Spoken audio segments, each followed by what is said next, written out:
आज हम आपको सुप्त वज्रासन योग करने की विधि व उसके लाभ के बारे में बताने जा रहे हैं। सुप्त वज्रासन बैठकर करने वाली एक योग विधि है। अब आप योगाभ्यास कर ही रहे हैं तो चेहरे पर एक मंद मुस्कुराहट ले आइए और प्रसन्नचित्त अवस्था के साथ इन सब यौगिक क्रियाओं का अभ्यास करिए, जिससे आपको दुगना लाभ मिलेगा। साथ ही इन यौगिक अभ्यास को बहुत बार करने की ज़रूरत नहीं है। जब आप श्वास लेकर या श्वास छोड़कर शरीर को किसी पोस्चर में रोकते हैं, वहाँ पर आपको ज़्यादा देर तक रुकना है। बहुत बार करने से नहीं, वरन आपको उसे कई देर तक होल्ड करने से उसका लाभ मिलेगा। और हाँ, सभी योगाभ्यास किसी योग्य गुरु के सानिध्य में ही करें। गलत ढंग से योगा करने से इसके नुकसान भी उठाने पड़ सकते हैं। और साथ ही सभी योगाभ्यास में नियमित रहें। नियमित रहने से ही किसी भी कार्य में सफलता मिलती है और नियमित रहने से ही आप में जादुई परिवर्तन आ सकता है। तो चलिए आज का योगाभ्यास आरंभ करते हैं।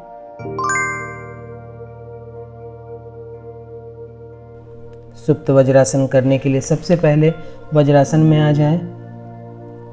पैर को थोड़ा फैलाकर कि दोनों नितंब दोनों एड़ियों के बीच में स्थित हो जाएं। अब श्वास छोड़ते हुए पीछे की ओर मुड़ें और हाथ को सीधा कर हाथ ऊपर की ओर ताने।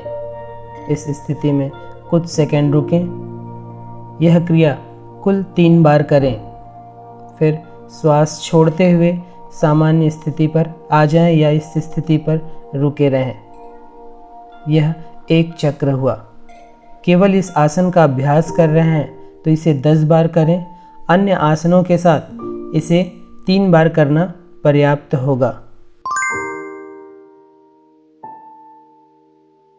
जिन लोगों को ध्यान लगाना आता है वे मणिपुर चक्र पर अपना ध्यान लगाएंगे, और जिन्हें ध्यान लगाना नहीं आता वे शरीर में जहाँ कहीं तनाव या खिंचाव हो रहा हो अपने ध्यान को वहाँ रखें।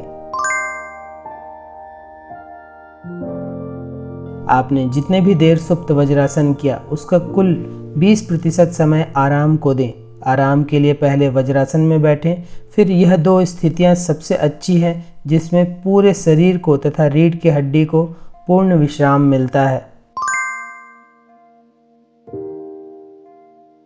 सुप्त वज्रासन कर लेने के बाद आपको शशंकासन या शशकासन अवश्य करना चाहिए, जिससे सभी नस नाड़ियाँ तथा शरीर के सभी मांसपेशियाँ सामान्य स्थिति पर आ जाती हैं। सुप्त वज्रासन का अभ्यास महिला तथा पुरुष दोनों के ही प्रजनन अंगों को स्वस्थ बनाता है। स्तंभन क्षमता बढ़ती है। सभी यौन विकारों में बेहद लाभप्रद आसन है। महिलाओं में प्रसव पीड़ा कम होती है। कमर, नितंब, जांघों की चर्बी कम होने के साथ ही साथ रीढ़ की हड्डी मजबूत बनती है। ऐसी महिलाएं जिन्हें संतान प्राप्त करने में दिक्कत हो रही हो, उनके लिए भी बेहद लाभप्रद आसन है। यह कमर दर्द, कब्ज, श्वास रोग, रक्त संचार, मासिक धर्म, स्वप्न दोष आदि समस्याओं में लाभ देता है। हृदय, अमाशय, प्लीहा, अग्नाशय, वृक्क, यकृत, फेफड़े, आंत, गर्भाशय, मूत्र संस्थान आदि सभी आंतरिक अंग स्वस्थ व पुष्ट बनते हैं। पैर, जांघ, घुटने, कमर, नितंब, पीठ, कंधे, हाथ की मांसपेशियां मजबूत बनती हैं। ढीले हुए पेट को कसने में मदद देता है। पेट से संबंधित बहुत सारी बीमारियों को दूर रखता है। पीठ दर्द व पीठ कंधे की जकड़न में लाभ देता है। शरीर की रोग प्रतिरोधक क्षमता बढ़ती है। रक्तचाप संतुलित होता है। पैर, घुटने बेहद मजबूत बनते हैं।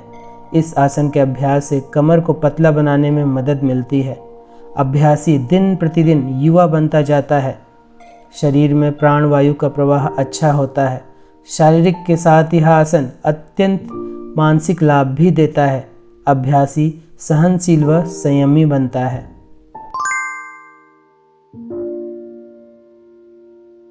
सुप्त, जिसका अर्थ है सोया हुआ। वज्र यानी रीढ़ की हड्डी। चूंकि इस आसन में को वज्रासन में लेकर किया जाता है, जिसमें वज्र अर्थात रीढ़ की हड्डी सोई हुई अवस्था को प्राप्त करती है, इसलिए इसे सुप्त वज्रासन कहते हैं। अंग्रेजी में इसे स्लीपिंग थंडर बोल्ट पोज या रिक्लाइंड थंडर बोल्ट पोज कहते हैं। सुप्त वज्रासन के अभ्यास से मणिपुर, मूलाधार, अनाहत, आज्ञा चक्र स्वस्थ, संतुलित व सक्रिय होते हैं। सुप्त वज्रासन खाली पेट में ही करें, इसका विशेष ध्यान दें। कमर दर्द, स्लिप डिस्क, घुटनों में दर्द हो तो इस आसन को ना करें। गर्भवती महिलाएं इस आसन को ना करें। पैरों में अथवा पीठ में कोई समस्या हो तो भी इस आसन को करने से बचें। पेट अथवा नितंब में समस्या हो तो इस आसन को ना करें। जिनकी पिछले 1 वर्ष में कोई सर्जरी हुई हो वे इस आसन को ना करें। उच्च ज्वर की दशा हो, शरीर अत्यंत दुर्बल या कमजोर हो या किसी गंभीर बीमारी से ग्रस्त हो तो इस आसन को करने से बचें।